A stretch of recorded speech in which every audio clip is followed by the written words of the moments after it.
ರಾತ್ರಿ ಉಳಿದ ಅನ್ನದಿಂದ ಚಿತ್ರಾನ್ನ ಮಾಡುವ ವಿಧಾನ. ಇರುವ ಸಾಮಗ್ರಿಗಳು: ಮೆಣಸಿನಕಾಯಿ, ಈರುಳ್ಳಿ, ಟೊಮೊಟೊ, ಕರಿಬೇವು. ಮೊದಲ ಗ್ಯಾಸ್ ಹಚ್ಬೇಕ್ರಿ. ಗ್ಯಾಸ್ ಹಚ್ಚೆ ಇದನ್ನೊಂದು ಬಾಳ್ಗೆ ಇಡ್ಬೇಕು. ಎಣ್ಣೆ ಹಾಕಬೇಕು. ಎಣ್ಣೆ ಕಾದಿಂದ ಒಂದೆರಡು ಸಾಸಿವೆ ಒಗಿಬೇಕ್ರಿ. ಕರಿಬೇವು ಹಾಕಬೇಕು. ಆಮೇಲೆ ಉಳ್ಳಾಗಡ್ಡಿ ಹಾಕಬೇಕು. ಮೆಣಸಿನ್ಕಾಯಿ,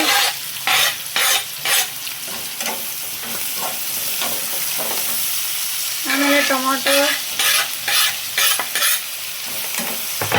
ಚಿನ್ ಪುಡಿ, ಉಪ್ಪು,